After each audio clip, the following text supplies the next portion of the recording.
Choppin' It, everybody. Welcome to episode episode 6 of Choppin' It Up.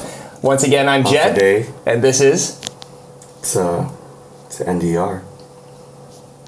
Dude, why are you so moody today, dude? Whoa. What do you mean moody?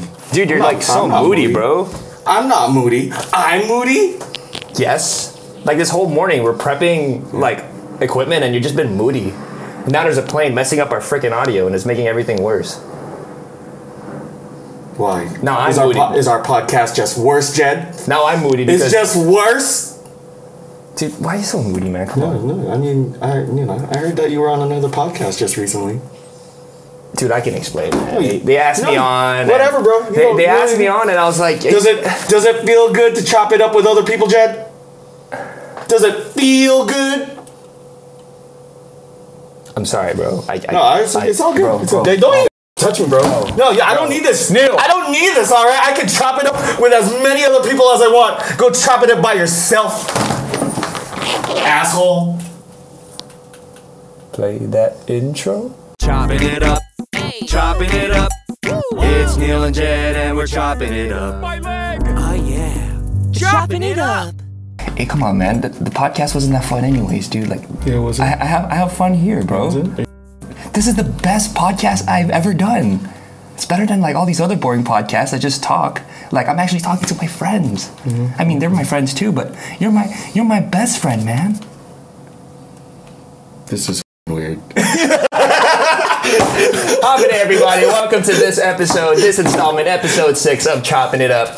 I don't know if there's anything wrong with like the microphones because Hello. there you go. I forgot my Mine has to be like really close. Mine has to be like really close too. Hello. Like that was like really peaky. Gross. Yeah. But yeah, there's a difference in audio equipment today because I lended Irani my adapter for my freaking Mac. It's a new Mac, but I don't get why they took out the USBs. That's so stupid in my head. Like Steve Jobs is probably like rolling in his grave right now. We're gonna talk about Mac right now. Yeah, we're gonna talk about Mac. Spend the next 40 minutes just yes, because there's so much we can talk about Mac. Actually, I don't mind talking about Mac. Yeah, okay, let's talk about Mac. But just to double check, does my mic sound like I'm really far away? So like when I'm talking right now, it sounds like I'm over there. You sound like Lana. You sound all the way in Antonia. No, I'm serious. Do I sound like super far away? No, you don't. Weird. I think it's just me then. Yeah, it's just you. It's just when I hear myself. Yeah. Okay. Ready? I believe you. And then like Jed's just being it's like, yes, my mic is more superior. Yes, you already know. Well, too bad for you. I edit the video, so majority of it is just me. Anyways, let's I don't know. Let's start this podcast off. Episode 6 episodes in. I mean, we've been so busy as of late. We didn't even record on our like typical podcast recording day. Yeah, we're super late. Which was usually on what, like Fridays. We have to drop this in like literally 2 days from now. Yeah. So, but you know, it is what it is. You know. Did you really want to talk about Macs? Yeah, I mean, you don't. You ever like you don't really use Mac? I don't. Yeah, you're one of the Windows guy. I have a big gripe with like Apple right now. Why so? I think a lot of people. I've heard both sides. You know, like why they want to stick with Apple and why they don't. Yeah. I just don't think it's worth staying with Apple right now. Why so?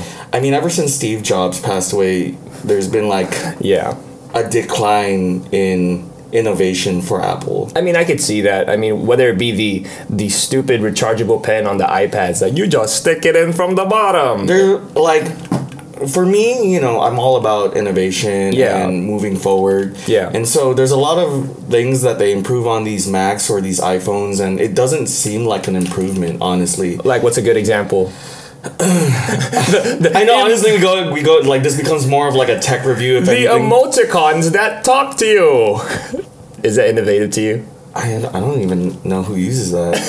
I don't even use. I have an iPhone X and I don't even use that. I think that's very much a gimmick. Yeah, it's just for fun. Yeah. But like, let's say that I don't know if this one has it. Does this have a MagSafe?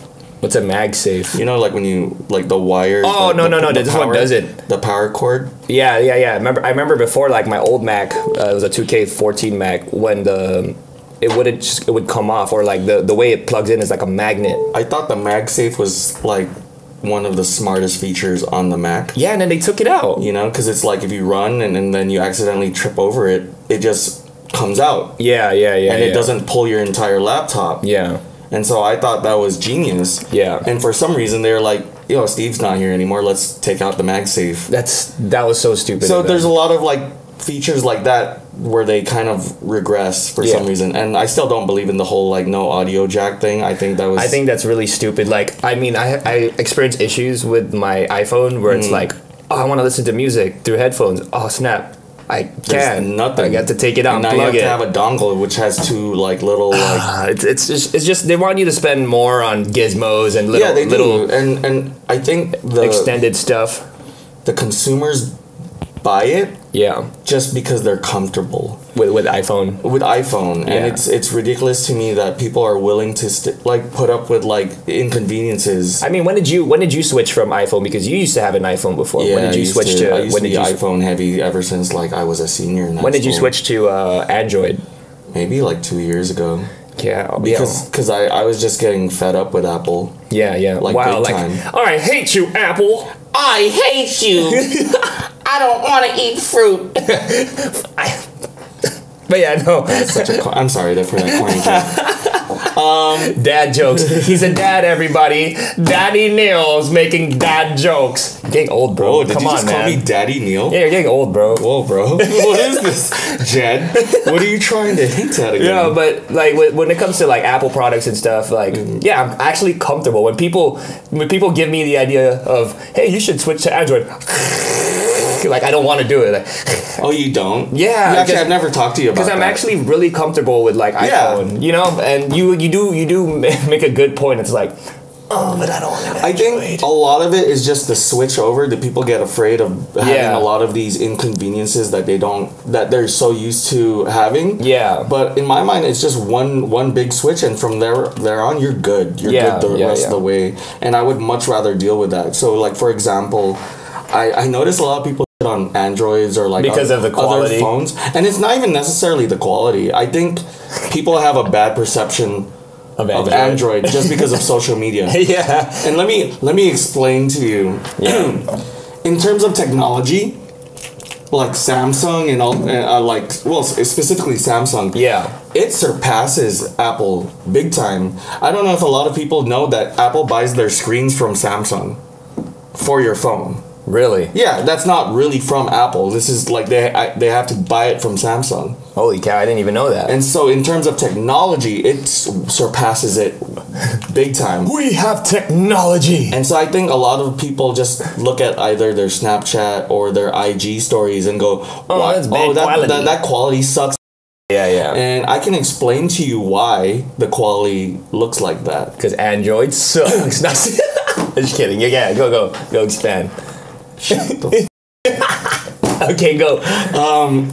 So basically what happened is Instagram or Snapchat, iPhone is just one company, and it's one of the biggest companies. Yeah. So they really make sure that the features there cater to that quality. So for iPhone and Apple, they just have to make sure, all iPhones are kind of the same. They're all the same iOS. And so you don't have to deal with that. But when it comes to Android, there's so many Androids. It's not just Samsung. It's Google. It's... Yeah, you're right. It's all these other companies. So they don't necessarily focus on the video quality for these other companies just because there's so many of them. Which I think is ridiculous, because I think at least focus on like the top three. So it might be like Apple, Google, and Samsung. Yeah. Focus on those at least, not just Apple. And that's why people think that, Samsung sucks. But it's like, bro, it's so ahead. Like, I can add like a SD card in my phone and have more space than you. So I can take more photos, and the quality is even much better on the Samsung. Yeah, I think in terms of like productivity, like I see a lot of business people, I think a lot of tech-savvy people use Samsung. Yeah. A lot of mundane, users use Apple. Things that get and that's why it's funny to me, oh, yeah, you have Samsung, that sucks. Bro, you're a commoner. You have what everyone else has. Yeah. So don't even come at me like, oh, Samsung sucks, because you're basically just like every basic bitch out here. I mean, that's my defense. When it of comes Samsung. when it comes to Samsung and iPhone, like they both basically do the same thing. They both, yeah. But it really comes down, I guess, to you as a user, what you use it for. Yeah. So I prefer more storage space. I prefer better camera quality. I prefer all of these things. Yeah. And that's why I switched over to Samsung. Just because of that. I see. Yeah. I see. That explains a lot. You know, I mean, I had iPhone since like 2011 when the iPhone 4 came out. Yeah, when like a lot of the, I think I had like the 3G. Yeah, I was like the 3G, like right before the 4. Yeah. Yeah, and you know, like I look back and I was like, yeah, I think they did that on purpose because like you're expected to buy the next one, and then the next one, and then the next one. They really started. And now I'm all the way here at iPhone X, and there's no turning back. Yeah. We can't turn back time. So yeah, I guess the consensus is Android is better than Apple, in your eyes. In my opinion, yeah, but like, I think this whole like debate, which one is better, is kind of stupid. I think it's stupid too. It really just depends on you as a person what you want to use, because it's like they both are great companies and they both have great products. 100. It's just a matter of like what you want to use it for. Yeah. So it's like if you want more of the comfortability of all your apps and stuff to sync up because you use iTunes or you use Apple Music, you use all these products that are Apple, then of course you're going to want to stick with Apple. Yeah. But if you want more innovation, and I think the one thing that I love about Samsung for me is there's this dual screen feature. Yeah. So you can like literally watch YouTube and also go through Twitter at the same time. Oh wow, that's cool. Yeah, that's really, I didn't even know that. Like in iPhone, you sort of have to like hold down the home button. It's like, all right, Twitter, one at a time. Let me show you real quick. Just so really, it's like multitasking at its finest. Yeah, it's super multitasking. Hey, shut up. Okay, so like I'll just pull up. For everyone that's listening to this on audio, bear with us. But like, I'll pull up. Here's Twitter, right? Yeah. And then like, let's say I pull up this podcast here, and I want to watch the video, and then I'll just hold this button down. Whoa! Ha ha ha! What happened? Let the record show that Android is let the record show that Android is inconsistent. I actually just updated this before we started. Yeah, so I mean there might be a new feature here. But yeah, no, we get it. Neil, we get it. You don't need to explain. You need to explain yourself. Oh, there you go. you were like, you almost me over, Android. He's like, I have stage fright. Wait, please. I can prove it. I'm not lying. I'm not. Oh man, how do you do it now? This is the worst time to like update it and not know how. This is the worst time to flex. It's the worst time to have a weird flex. They will probably just show the feature like on the YouTube video or something. Yeah. Okay. But yeah. There you go. Well, moving on because this isn't. Now I look like an asshole. Yeah, you know it can do this thing. Well, let's move on because this isn't a tech podcast. I know. You're the one that started off like this, being like, "Oh, I have my Mac." I was like, "Where are you going with this?" 'Cause, like, I have my Mac. Okay. What a freaking asshole. Weird flex, but okay. Weird flex. But anyways, moving on. So yeah, let's go explain as to why we're sort of like behind in our podcast this week. Yeah, because we were supposed to record this on Friday. But what did we do Friday? We had Korea Day. Korea Day. 안녕하세요. Yeah. Actually, we had Career Day. Career Day. Yeah. Career Day at Simon Sanchez High School. Yep. And so that morning was really tough because we had to wake up at like 6:30. Yeah, it's so foreign to us, like waking up early. This is the time I sleep. So it was at 7 a.m.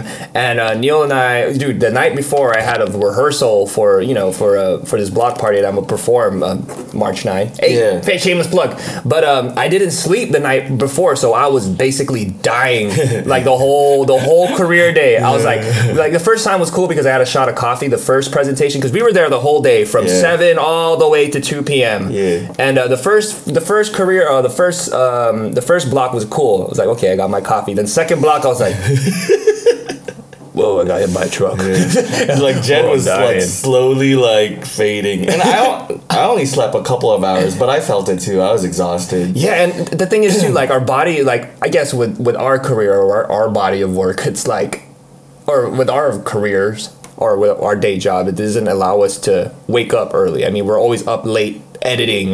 We're always up late working on stuff. I mean, granted, we can discipline ourselves, but it's like, I'd rather just get everything done one time shot. I mean, you as an editor can vouch or can talk about that. Yeah, I was editing that night damn. And I was like, bro, I need to get some sleep because I have to go talk to the kids. The kids. How do I reach these kids? Yeah, so career day was dope. I mean, freaking shout out to Rani for suggesting or for reminding us, like, you know what, you should do the whole day. Yeah, because we had the option to either go in and like present for one session or just go for like a whole day. Yeah. And you know, for us personally, you know, that is obviously time that we're taking out of our day to go talk to kids. True. But I always enjoy doing career day for the fact of like when I get out of it, I feel like I get reminded of why we do what we do. Yeah, no, for real. Like just stepping out after I was even if I was tired. I mean, I hope we got some podcast watchers after the career day, because we did kids. Hey kids, if you're watching this, Sanchez kids, shout out to Simon Sanchez, all you students out there. Yeah, after doing career day, it always just reminds me, it's like, oh, this is why I do it. You know, this is why I'm in this field of.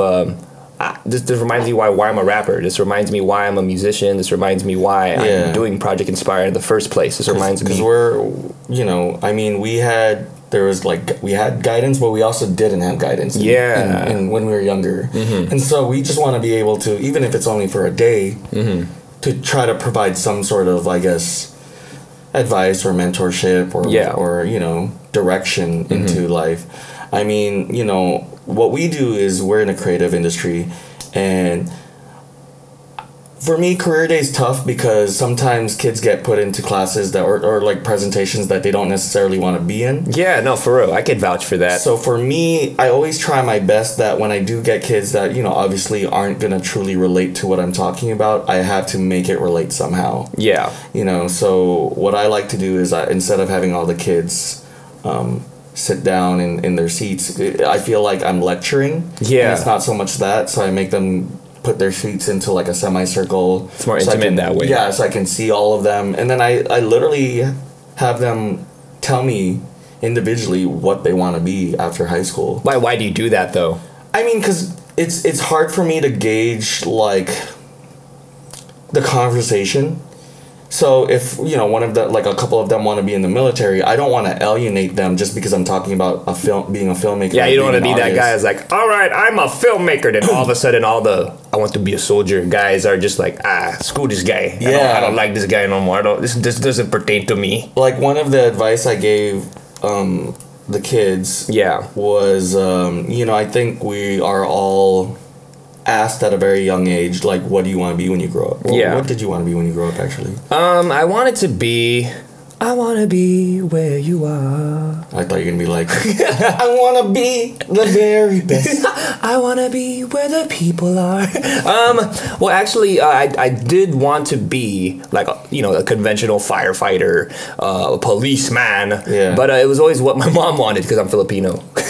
Like, you should be a nurse. You should be an engineer. I was gonna say, I was like, what do you mean fireman? It was so weird because like my mom would always like, yeah, I want you to be an engineer. I want you to be an engineer. This and that. And I'm like, I'm an audio engineer. So I'm still in that realm, but I know she wasn't talking about that. Yeah, that's a completely different. But yeah, I did want. My mom wanted me to be an engineer, but I did want to be like a firefighter or something like that. Oh, okay.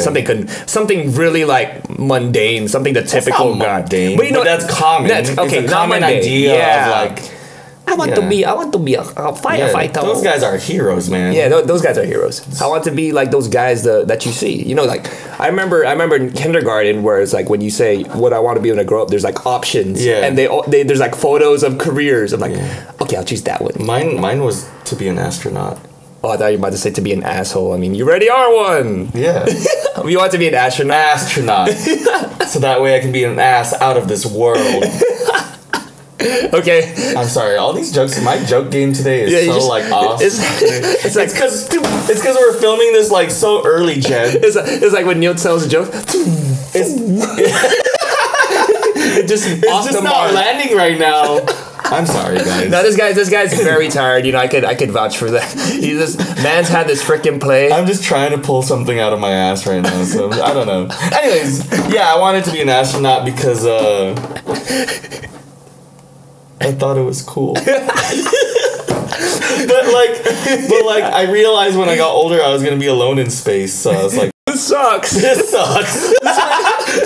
And you have to be really good at math, and I'm not that great at math, to be honest. An astronaut. But yeah, so back to the kids. What I was saying about the kids, you know, I think we all get asked that question at a very young age, and then for the rest of your educational career or life span, you're basically told that you need to decide what you want to be.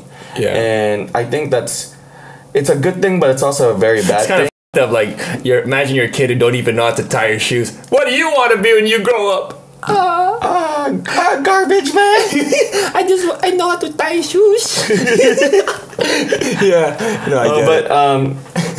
So I was explaining to the kids, hey, you know, in this lifetime, you don't necessarily have to just choose one occupation. Yeah, no, for real. You know, life doesn't work like that. If you think right now that you don't know what you want to be, that's fine. But you should also try to figure out what you're good at and what you love to do. Yeah, for real. So, you know, like, for example, the kids that wanted to be in the military, you know, I asked them, you know, why do you want to be in the military? And they gave me their reasons. And then I asked them, do you think you're going to be in the military forever? Yeah. And they go, no. And then I go, so what are you going to do after? And that's probably the first time in their brains where they were like, oh crap, what am I going to do after? Yeah, no, for sure. You know, because they see military as a decision. Yeah. To kind of like pause their decision making of their careers. Yeah. But I don't want them to not think about it right now, you know, that... I would like the kids to start thinking about that. Yeah, now. A good example would be one of the Inspire fam. This guy's best friend, John Kelly. He was in the Marines for how many years? Maybe like 8. Epic Grams on Instagram. Go hit that up. Man's is traveling. He's 6 out of 7 continents, and he was able to achieve that while in the military, but also go to school. And now he's living in New York now, he's right? in New York City right now. Damn, what's he doing out there, like, specifically? He's literally just attending his last semester of college. Nice. And he wants to he's an author, so he wants to get published. Yeah, man, like, so, I mean, he's already publishing his book, but the thing is, he did that. He was able to achieve that and figure out while he was in the military, like, oh, this is what I really love. So I think that's what these kids are. Some kids, I'm not saying everyone's like John Kelly, you know what I mean? But like, some kids will just go into it and they don't truly know what they want to do. They'll just go autopilot and be like, oh, I'm getting money. You know, like, you know, it's just going to become something that puts money in their pocket. Then once they're done, it's like, you know, I might as well just re-sign up because it's the only way, or I might as well sign up again because, or re-enlist because I don't want to lose this money that's coming in my pocket all the time, you know? But in John Kelly's case, he was artistic even before the military, whether it be b-boying, for, you know, the stories you tell me, whether it be b-boying, whether it be writing, I like how you poetry. You tell me and you just kept going on. Yeah, no, for real. You tell me. It's like, I know, because this guy tells me all the time. I do tell you all the time. Yeah, but, you know, he's a well-traveled dude. He literally just came back to Guam for the first time last year. Yeah. And such a long time after he enlisted. And he never came back. Like, I mean, maybe for Justin's funeral, but that's pretty much it. That's But he really stayed here, and then, man, he was inspiring everybody when he came through. It was my first time chopping up with him, and damn, people who travel a lot really do have a lot to talk about and a lot of experiences to share, and it's dope. all I went to is Philippines. No, I went to some places too, but John Kelly hit like 6 continents. That's nuts. Holy cow. Where are we going at? I don't know. That's why I'm kind of confused right now. Okay, we're talking about career day, about these kids. Yeah. And I think for the kids, you know, I haven't interacted with like a lot of kids lately. Yeah. So I forget how uninvested they are into themselves sometimes. because you know we're there asking questions and they're literally not engaging majority of the time. Yeah. And I wish they took things a little bit more seriously, because if they had a more determined mindset, I think their future could be very bright. Yeah. There were some kids that really took that to heart, and they asked questions and were part of the discussion. But there's a lot of kids there that are kind of just like, I don't want to be here, I don't want to do this. Yeah. And I get it. I mean, I was there too. Like, what the heck? It's like 8 a.m. and I don't want to be here right now. Yeah, but it's like career day is supposed to be. I think when they think of school, they just think of it as this thing they have to do, but they don't think of it as like, oh, this is preparing me for my life. Because I mean, for all of us that went through school, we were all kind of like, yeah, I'm just a kid. I just want to have fun. I just want to do this, and it's kind of like. But eventually, that time's gonna run out. Yeah, and then you have to get serious. So, at least if you start prepping a little bit during school, I think that's important. But yeah, I remember that day specifically. A lot of the kids were shy. I mean, our first batch was the freshman kids. Yeah, and they were extremely shy. Yeah, they're extremely shy. And this was even before we decided to, or Neil decided to arrange the desks in a semicircle. It was more of like everyone was so spread out, and then and I didn't like that feeling. Yeah, but I mean, I was a freshman at one point. I was shy. I didn't want to say anything, even if I liked something. I was like, yeah. It was cool to try and act cool, or it was cool to not respond. Yeah, no one wanted to respond, and like everyone was so concerned about how they looked like amongst their peers. And I was like, dude, you're overthinking this, bro. Like, we're just like you. Like, one of the things that I was talking to the kids about was life after high school, right? What it's like to work amongst other people.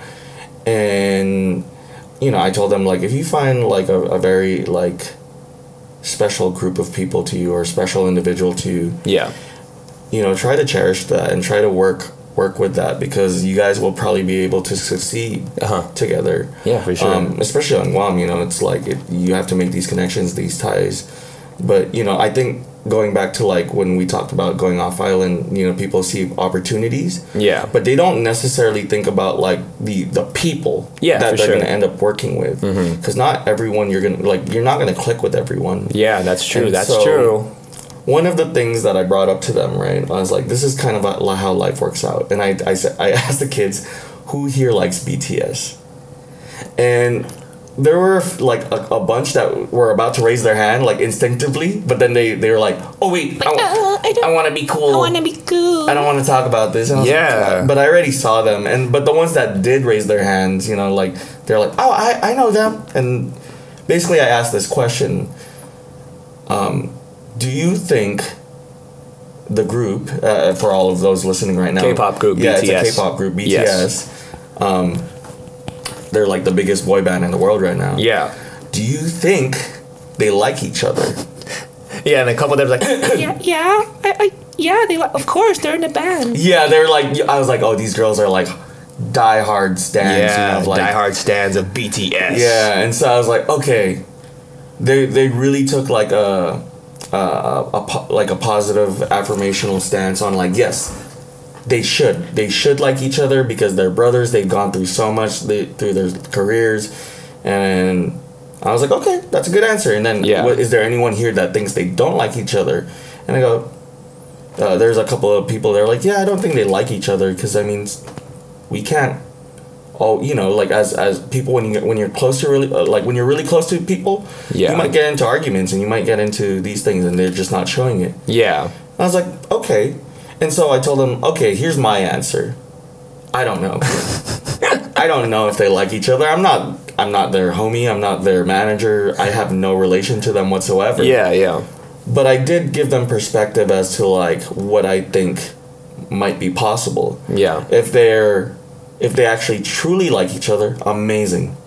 Fantastic. That's great. Yeah. But I'll give you the idea of why I think they might not like each other.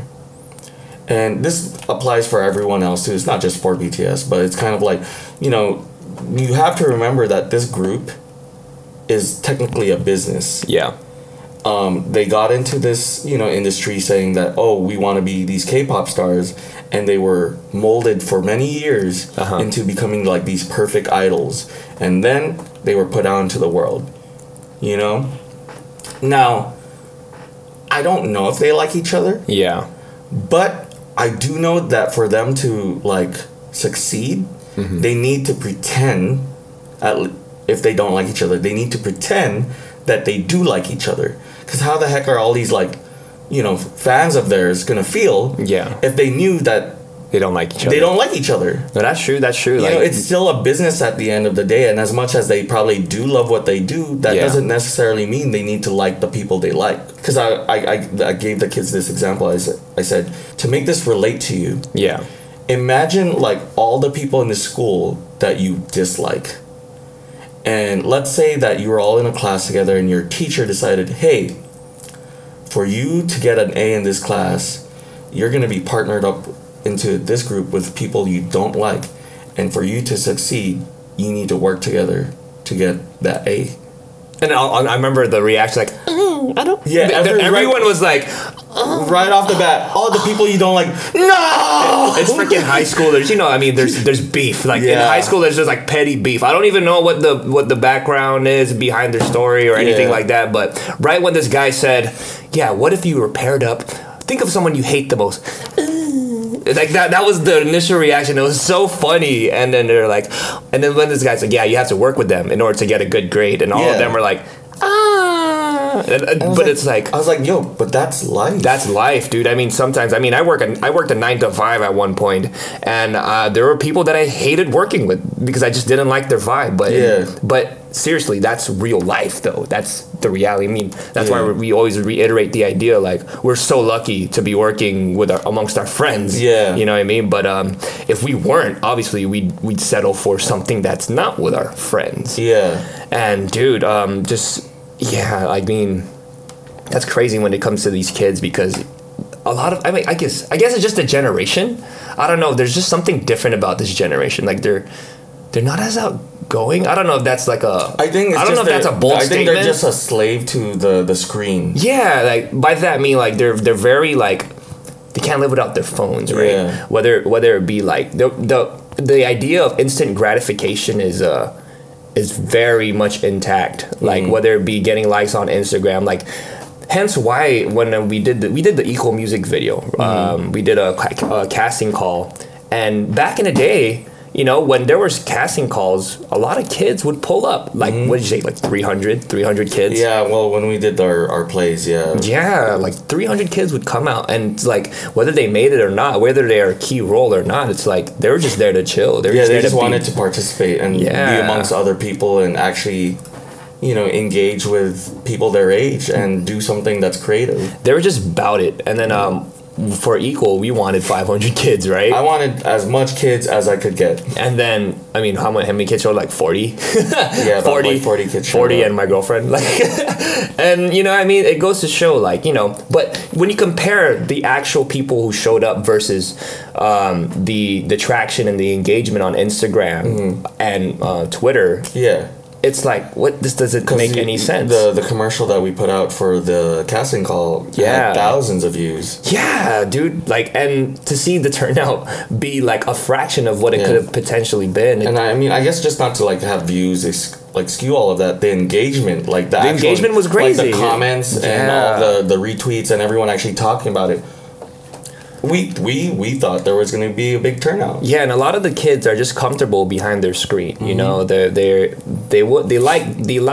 the idea of there's so much content available on the palm of our hands nowadays, and it's like they'll watch that video and literally take nothing out of it, nothing away from it. They probably watch that video, had a couple laughs, and then it's like, all right, on to the next video. It didn't really stick with them. You know what I mean? And I don't know. It's kind of heartbreaking. I don't know. I really don't know what it is about this generation. It trips me out. And that's why I kind of want to be part of the solution. Yeah. Try to figure out how can we help the next generation be more active, be more out there. And whether it be doing a career day and letting these guys know like what we do, or whether it be a video that another video that would explain why we're doing this. Our main goal with Project Inspire at the end of the day is to truly provide opportunity for these kids and opportunity to express, whether it be a music video or even a casting call for a play. You know what I mean? Because I know we have like so many like issues as an island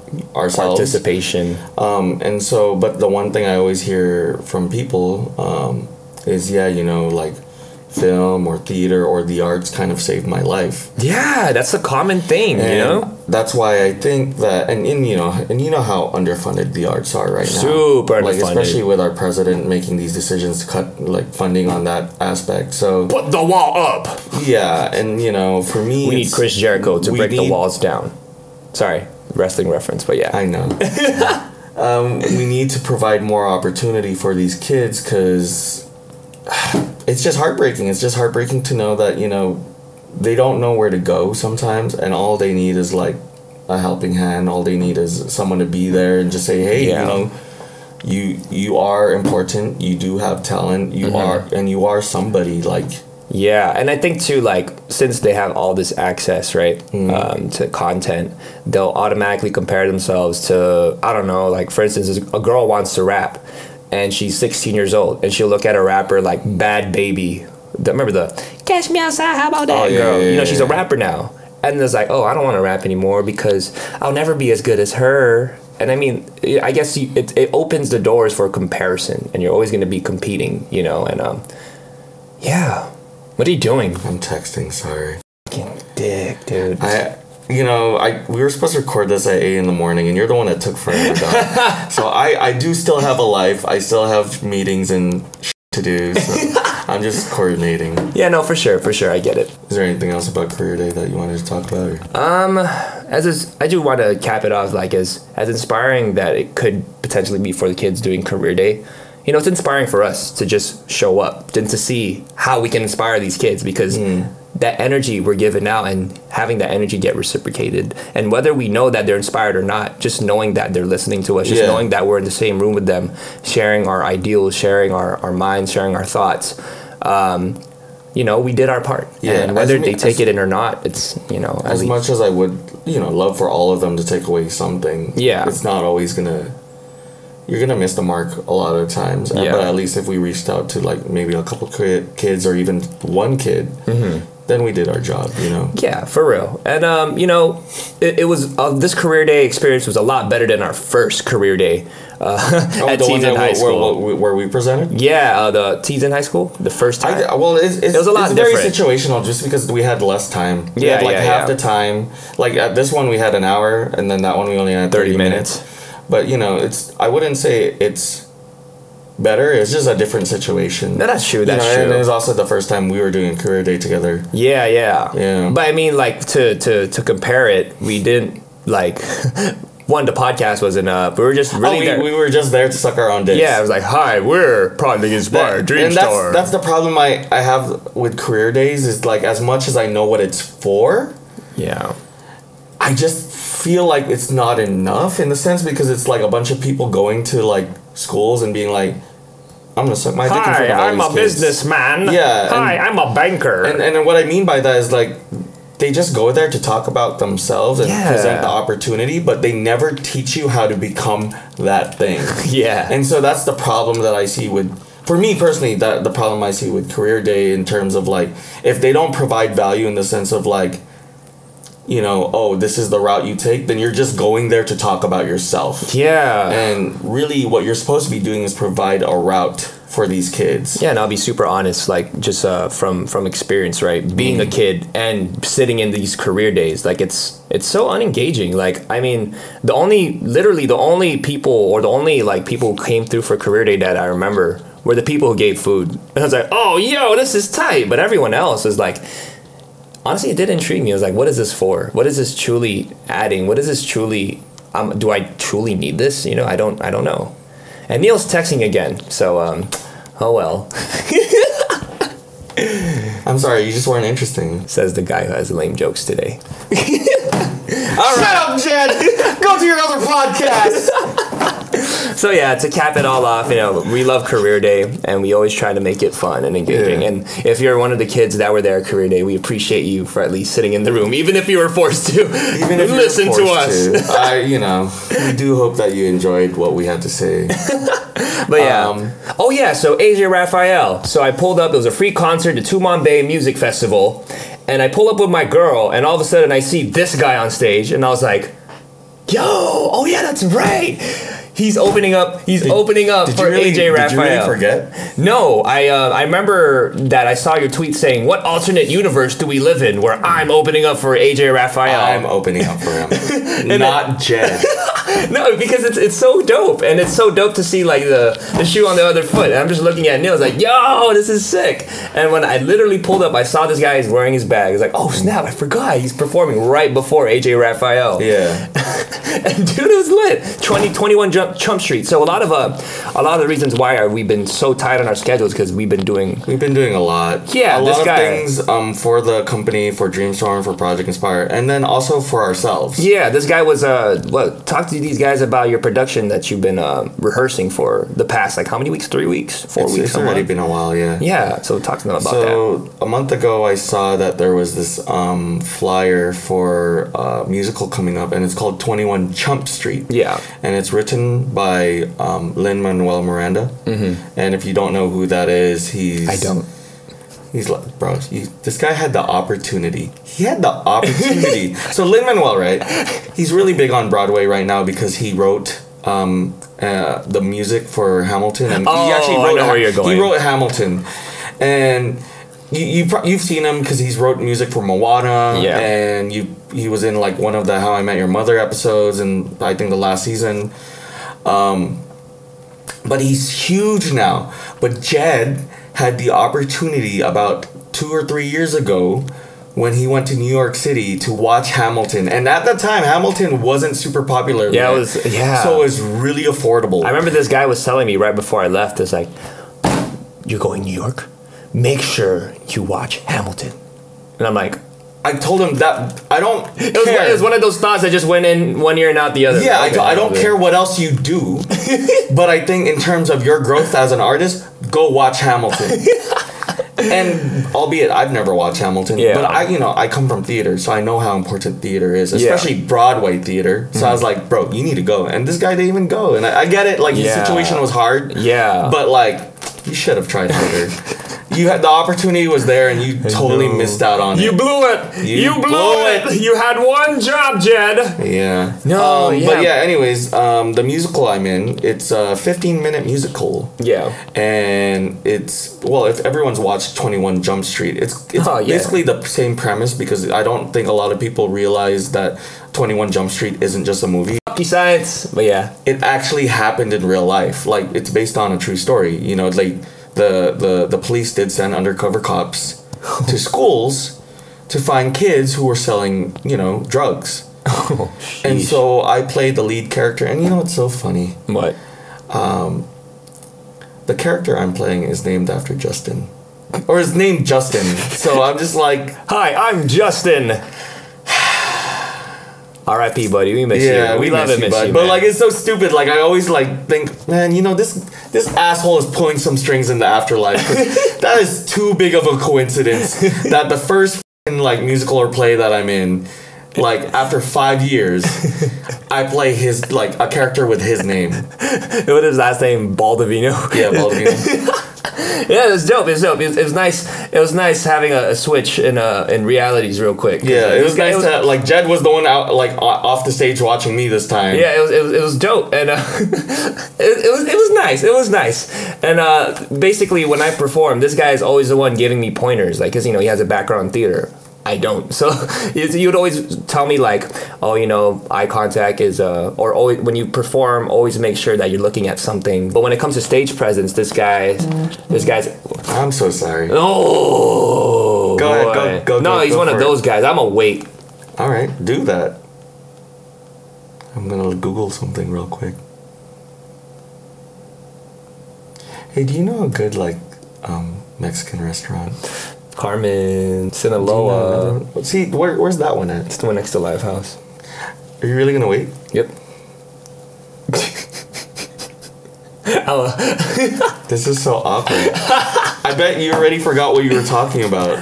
No, we're talking about like, okay, when it comes to performance and stage presence, Niel was always the guy that gave me insight no matter what. And you know, I learned a lot when it came to live performance, because before as an MC, there's a difference between getting on a mic and just rapping all your bars and just like bah, bah, bah, bah, bah, bah, bah, bah, and actually putting on a show.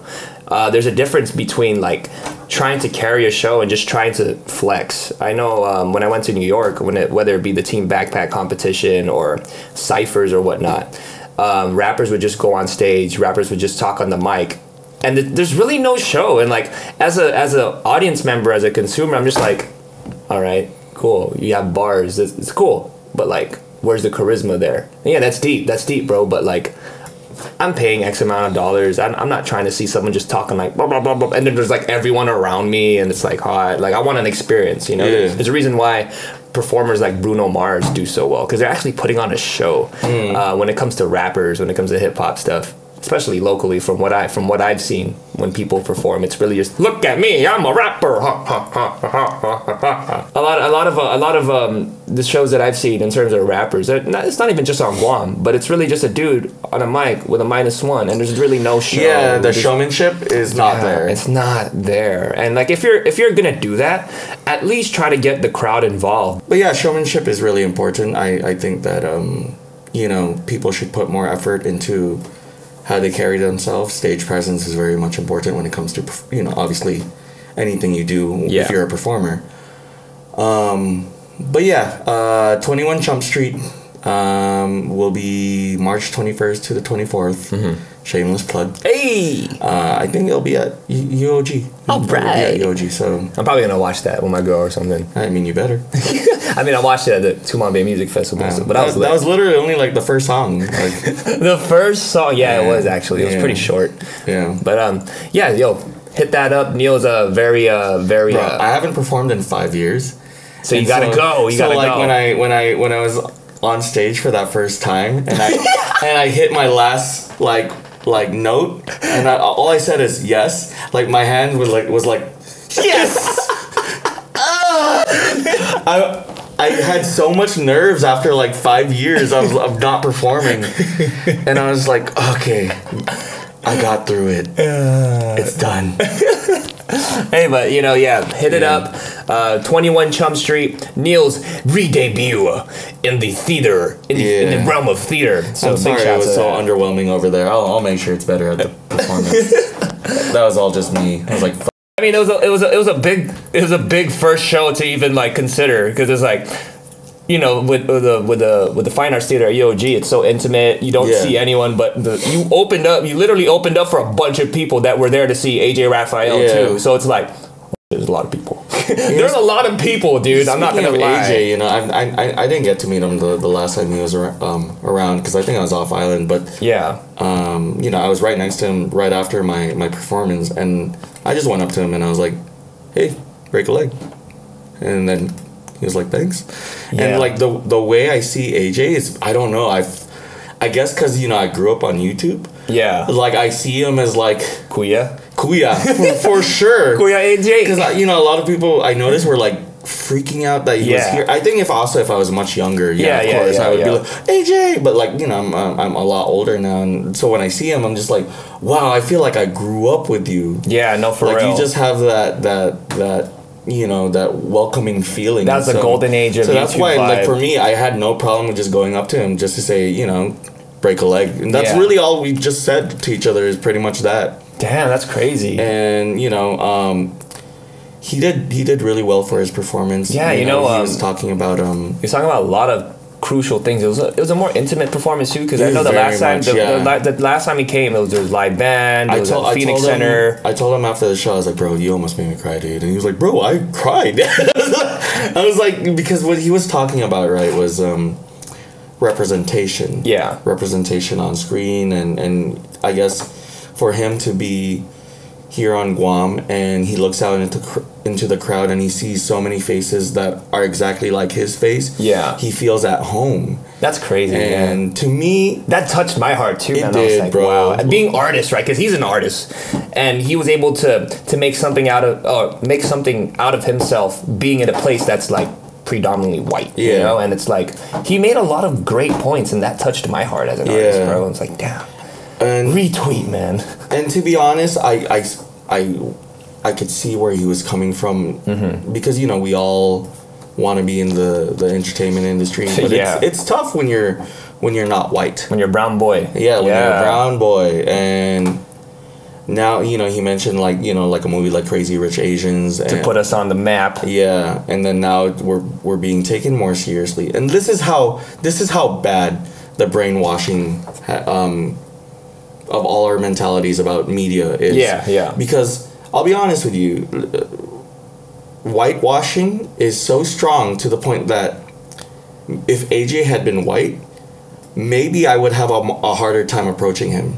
Yeah, no, for real. That really trips me out. Like, the reason it was easy for me, like, one of the reasons I feel like it was easy for me, like we said, he's kuya, right? Yeah. But what if he wasn't kuya? Yeah. Would I be more, like, inclined to just shy away? Yeah, like, you know, would I just stay away just because he was white? Yeah, that's so true. You know what I mean? And that's how strong it is. Because, like, you know, I used to work at a photography studio, and we would always talk about, man, you know, like we want our photography to be better. Yeah. And we would compare our photos to like these professional photographers off island and whatnot. Like all the stateside photographers. And we were just like, oh, you know, we just need to work harder. And you know what happened? One day at the studio, a white family came in to book an appointment. Yeah. And the photos were so nice. Wow. That says a lot. That says a lot. And honestly, Jed, we didn't do anything different. Like all the choices in lensing, all the choices in locations, everything, lighting was what we've been doing for years. Wow. And that's how you know that whitewashing is real. Whitewashing is real, because we were like, oh shit, the photos look good now. Damn. Because there was a white family. And we were like, oh, it has nothing to do with our abilities. It's just that we're whitewashed into thinking that if you put a white person in front of it, it looks like professional. That is so freaking trippy, bro. And that's how bad it's been. And so I was very touched by what AJ was saying, because it's true. Yeah. Like, we do need more representation, so that way, like, the next generation, you know, doesn't have that kind of mindset about, like, you know, race. Yeah, you know, and it's so dope just seeing just him talking about like YouTube. And I mean, the previous pod, like 2 podcasts ago, we are talking about like just influenced by YouTube culture, and a lot of the content that I was watching back in the day were artists, and AJ was one of those artists. Yeah. And to see him drop names like Gabe Mondock, who else was he talking about? Jeremy Passion. Yeah, Jeremy Passion. You know, it's like, wow. You know, it's like these guys found light in YouTube, and it was online, and you know, like. Imagine if YouTube didn't exist and that there wasn't this platform that millions and millions of people There's a lot had of access to. Asian content creators I look up to, because you know they decided they were gonna take it into their own hands. Yeah. And they were gonna put it out there, and that's why I look up to people like Niga Higa. like you know, like Niga Higa, Anna Akana, AJ, Wong Fu, you know, like all of them took it into their own hands to make sure that, you know, we do have representation. Dude, for real. You know? That is so true. And so for me to see like AJ in person, like really it was kind of like it for me. I was like, wow, I really got to meet AJ, but like it didn't feel. It didn't like it wasn't. I wasn't afraid to approach him. Yeah. You know, and because I was so proud of what he's accomplished this entire time. And for me, I personally, like, I would have loved to talk to him more, but you know, from performer to performer, I know what it's like. You know, you don't want to be like, if you're about to go on stage, you don't want to be like harassed or like not even harassed, but like just bombarded with like questions or conversation, because you're prepping. You're mentally preparing. And so, you know, the most I wanted to truly do is just make sure to give him my, you know, my respect towards like, hey, you know, break a leg, you know, and that's it. His performance just really touched my heart. I saw these other guys, right, and then I think they were vlogging or whatnot, and they were like literally just walking straight up to AJ before his performance. Wow. And they're like, and you can even see like, hey, or so where I'm about to approach AJ Rafael. And there's all these little kids. They're in high school, and then there's like a line of them. They're like, I'm sorry, sir. You can't deal with AJ right now. He's prepping for. Wow. But it's funny because there's like a bunch of high school kids like stopping these adult like vloggers, and I was like, come on, guys. Let the guy perform. You should know better. Like, come on. But I get it. Yeah. Like sometimes you think that, you know, you can just do whatever, but like, when it comes to performance, it's serious. It's very serious. It's very sacred. I'd be super. I'd be really annoyed if like some. Yeah. Hey, yo. Check this out. Let's take a pic real quick. Yeah. Bro, you're going on stage. Let's go. They think that we can just automatically go up there and it's easy, but no, we have to do a lot of mental preparation. Yeah. And so whatever AJ said on that stage, I think resonated with a lot of us, especially the artists. Dude, as a musician, as a singer, as a songwriter, as a rapper, like I was able to really connect heart to heart, and it wasn't just because I never even talked to the dude, but the fact that he was performing, and I don't know, it's kind of weird, but it's like you felt a vibe, bro. I felt a true vibe. Yeah. And whether it be his playing piano or whether it be his singing or him just talking to me, I felt like I was in this conversation with him, you know, like mentally. I don't know. It's kind of weird. It's kind of weird, but it was a different type of performance, and it was definitely different from his first performance on Guam.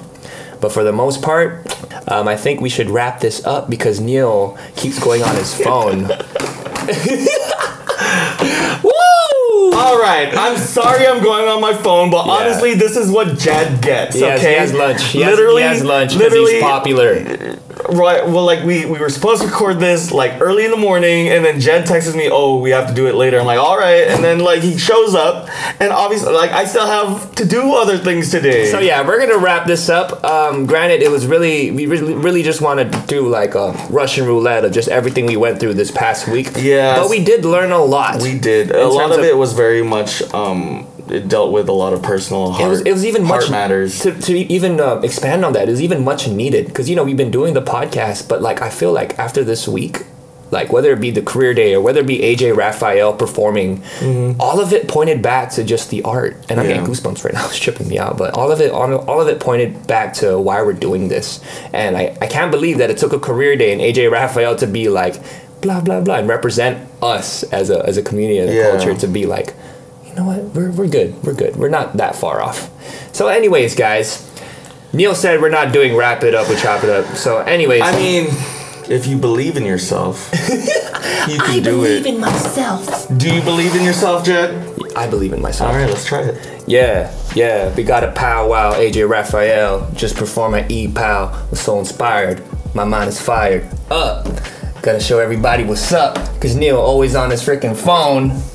Gonna eat some tacos with his bros. Is it a bro? It's a girl. Her name is Cyril. Moises. Oh, is she married? No. Moises. Wow, you got a quick plug from Jed. Moises. Okay, to be honest, that you're wrapping it up, made up for this for the past. Like 5 episodes. 5 episodes this time. So thank you guys once again. This is NDR. And I'm Jed. Thank you for joining us for this episode of Choppin' It Up.